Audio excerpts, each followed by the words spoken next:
Hey guys, Rick here, bringing you another video. Today we're going to discuss what is the most difficult, toughest thing about having a planted tank. Now for me, the toughest and most difficult thing about having a planted tank is just having the patience for the plants to grow in. And with planted tanks comes algae. You're going to have an algae problem sooner or later, and you're just going to have to deal with it and don't give up. Alright guys, let's see what some of my friends in the fish tank community have to say about this topic. And today I'm going to give you a real quick take on what I think is the most difficult thing about keeping a planted tank. And to me, it's keeping things balanced. Now, there are a lot of factors in maintaining a planted tank. Yes, you need to do basic maintenance, trim your plants, do your water changes, clean your filters, but then there's the whole growing plants thing. And let's keep it simple today and kind of look at the broad categories. So nutrients, fertilization, lighting, and carbon, so usually carbon dioxide or something like Flourish Excel. Now, getting a tank up and running and keeping it balanced is challenging. Well, maybe unless you've done it hundreds of times before, which I certainly haven't. Now, here's where I think people go wrong. When a tank gets off balance, they try to do everything all at once, that knee-jerk reaction. They usually increase or decrease fertilization, change their lighting schedule, mess with the amount of carbon, and then the tank is just further and further off balance and frustration ensues. Okay, yes, all of those ingredients interact, but you can control them independently. Yeah, do that. So if there's too much algae, cut back on lighting or increase CO2 and wait and see what happens. But don't do everything all at once. Keep records, and little by little you can isolate what's causing the tank to be off balanced. But be patient and be persistent. Don't forget, breathe, have fun. Remember, this is a hobby. I think the most difficult thing in the planted tank would be finding your balance and staying consistent with what you're doing in your planted tank. Now, what I mean by that is, let's say if you have a low-tech tank, which I do, I just let it go and it pretty much takes care of itself. It's my favorite tank. I do nothing to it but a water change and everything comes out beautiful. Now this tank here, like you've seen in a lot of my videos, not necessarily say it's a high-tech tank, but I'm going to call it a high-tech tank because it's high maintenance. And when you get a planted tank started, and if you have dirt and you're running CO2 and fertilizers, it's not just throwing the plants in the tank, and if you have high light like I have, you know, just letting them go because you're in for a world of hurt. Algae and miltback and on and on and on and on. So my biggest thing about that I think is the most difficult thing is finding your balance and sticking to a consistent dosing, your lighting, everything that you do, staying consistent. It's high maintenance. It's a lot of work. I have dirt in this tank. I have highlights. I don't have pressurized CO2 yet, but I do dose a lot of ferts. I dose potassium, iron, Flourish Excel. I have highlights, and I do have my tank balanced, but it took a while. You start off, you know, you think you can just throw plants in there and start dumping ferts in there and everything's going to be good, but you get brown algae, beard algae, green spot algae. You know, if you're not consistent after you find out what your balance is, then it throws everything out of whack. By being consistent, I mean if you find your balance and you find the amount of hours that your light has to be on during any particular time, what you have to dose for fertilizers on a daily, on a every other day, on a weekly basis, how often you have to do water changes. Do you have to vacuum your gravel? Do you leave it? Do you vacuum the gravel every 3 or 4 water changes? How often do you clean your filters?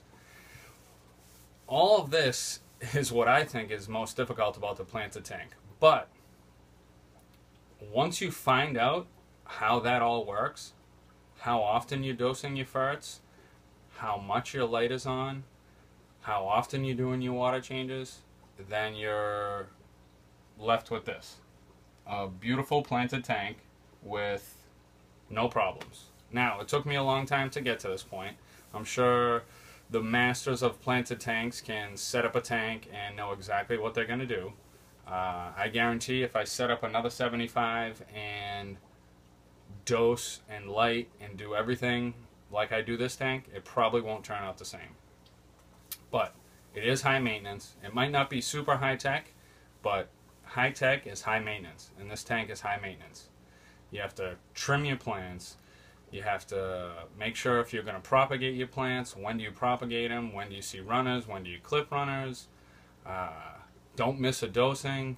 You know, heaven forbid you have to go away for a day and you miss a dosing and everything gets out of whack. Well, that probably won't happen, but that's what you get. If you're paranoid like me, that's what happens. I'm here today to talk about the toughest thing about planted tanks. So there's a few things. I broke it down into the things that I think are actually the toughest parts of keeping a planted tank. The first one is going to be restraint. It is really hard to have one aquarium, and it is even harder to have one planted aquarium. Very easily, you get the MTS, you got the multiple tank syndrome, and you've got way more aquariums than you could possibly, even have the room for in your home. With the restraint, keeping one of those tanks as a quarantine tank. Really ideal, and I know we're talking about planted tanks, we're talking more about plants, but really if you have a sick fish and you don't have a quarantine tank, and then you're going to be dosing in your display tank, you're going to kill a bunch of your plants. So quarantine tank and restraint and keeping your aquariums down to a level of maintenance that you can actually do weekly and it's not too much on you.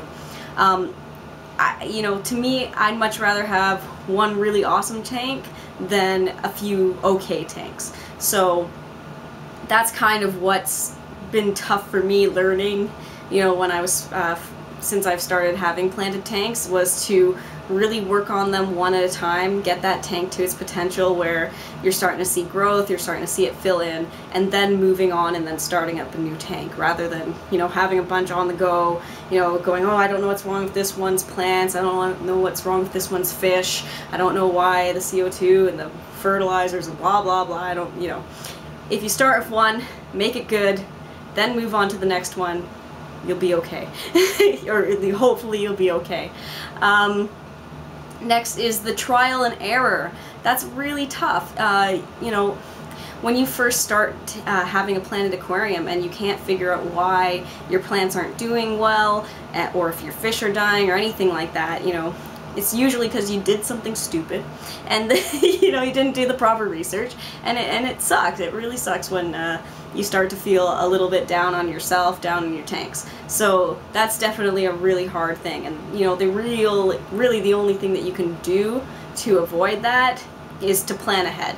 So the more research you do into each setup that you want to set up, and the more time that you take actually setting up the tank, playing with the layout, researching the plants that you like, finding a nice, background, midground, and foreground, and then making sure that they're right for your tank parameters.